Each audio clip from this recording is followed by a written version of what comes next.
I'm not the only one who's felt the pain of being forgotten on their birthday. I'm Jess, founder of Party Animal, a balloon decorating business based out of Arizona.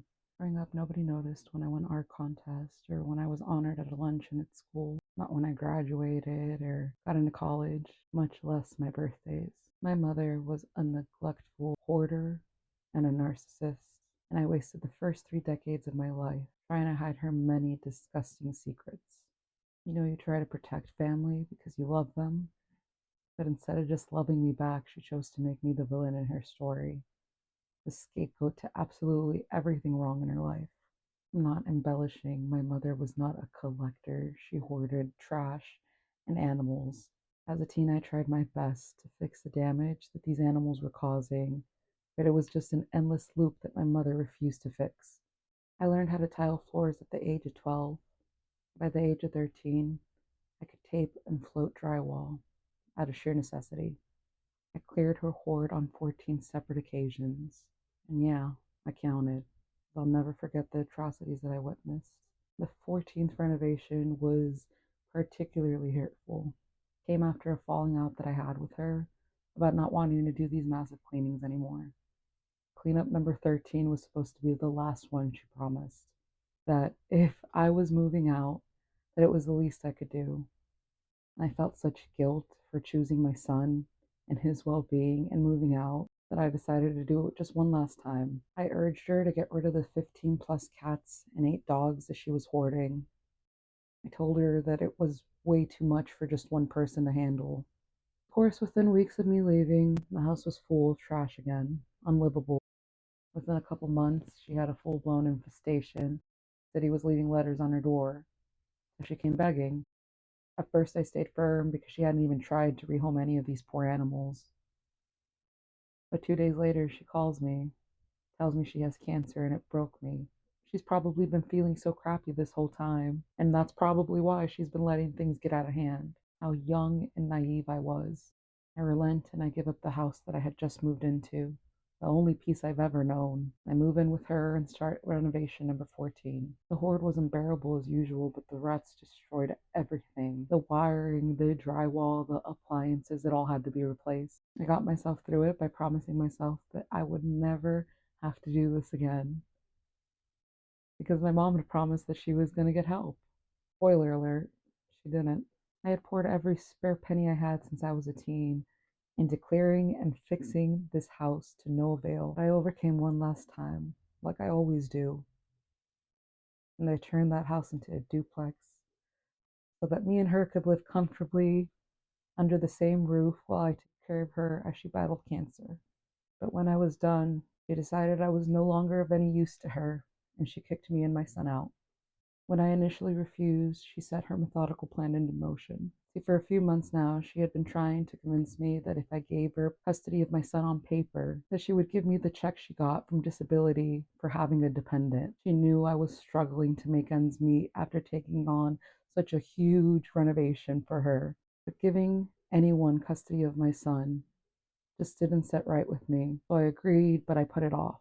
What I didn't know then was that for years this woman had been poisoning my family against me. When we were young, she remarried, and it caused a rift in the family. When she reintroduced us back into family functions a few years later, I thought that my family was cold to me because of their opinions on my mom. It became so unwelcoming that once I was old enough to stay home alone, I just didn't go anymore. But the sad reality was so much worse. They were cold to me because my mother had been telling them lies about me. Why someone would go out of their way to badmouth their own child who had dedicated their life to helping them is beyond me. Apparently, denying me love wasn't enough. She had to make sure that absolutely nobody loved me. So when I refused to leave the house that I had quite literally poured blood, sweat, and tears into, she accused me of stealing money from her, and my family believed her. But I didn't know all this at the time. I was just concerned for my mom because all I was seeing was how she was being erratic out of nowhere. In my mind, I thought the cancer was progressing. My mom had always been cruel, but I never thought that she'd betray me. I overcame my own pride and I contacted my sisters. Unbeknownst to us, my mother had been triangulating us our entire lives. So we didn't get along and we weren't in communication. But we put all that aside because we loved her mom and we were worried. So we dug into the cancer claims a little deeper, and it all quickly unraveled. She had never had cancer. She used me as her free maid and contractor, and now that the house was done, she was either going to get me under control or destroy me. My sisters advised me to run, and so I did.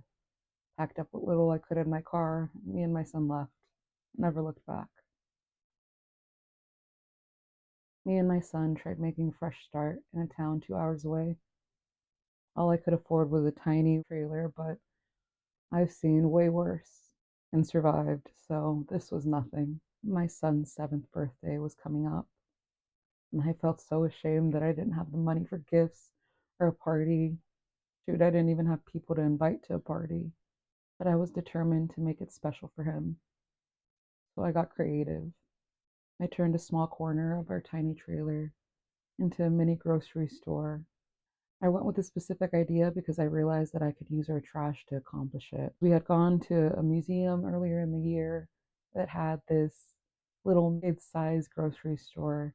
He absolutely loved it. For 2 weeks, I carefully opened our groceries so that I could reseal them and use them to line the shelves of his little grocery store. I kept them all in a bag in the kitchen, and when my son asked me about my strange new behavior, I told him I was recycling. I also had some leftover wood from when I repaired our water-damaged floors. I took that wood and some paint, and every night after he'd fall asleep, I'd sand and paint the details of a hospital, a post office, fire station, so many other little buildings. I wanted to create a cityscape for the few little toy cars he had. The night before his birthday, I stayed up late blowing up Dollar Tree balloons by mouth. I tied ribbon to them and taped them to the ceiling. It wasn't much, but I hoped that the splash of color would make it feel like a real celebration for him. That morning, his eyes lit up with pure joy. In that moment, I knew I had given him something more valuable than any expensive gift, the feeling that he was cherished, no matter our circumstances. Love is not about extravagance, it's simply showing up for the people that matter most. Every garland I design, every arrangement I make, whether it's for my son or for a client, is my way of breaking the cycle for that little girl inside of me who was never celebrated. Now, 3 years later, I am so grateful to be preparing for my son's 10th birthday. My baby is obsessed with Godzilla, which admittedly was a little difficult to tie into this California road trip that I have planned for him. Like every other elementary kid, he has shown a lot of interest in becoming a YouTuber this year. As a personal aspiration myself, I can't blame him. So I thought it'd be really cool to take him to LA, show him where the YouTubers reside, let him see the cool skyscrapers that he's always talking about, hang out by the beach, and most importantly, his first trip to Disneyland. My first time too. This time, 3 years ago, I was making handmade gifts for him because I had no choice. And now I get to take him on a dream vacation. I can't tell you how grateful I am for the support I've received and for this opportunity to do something so personally fulfilling for a living. Consider subscribing. You deserve to be celebrated too, and I'm here to make that happen, regardless of your budget. I'll see you in the next one, where we'll actually get into some balloon art and DIYs as I surprise my son with an epic 10th birthday.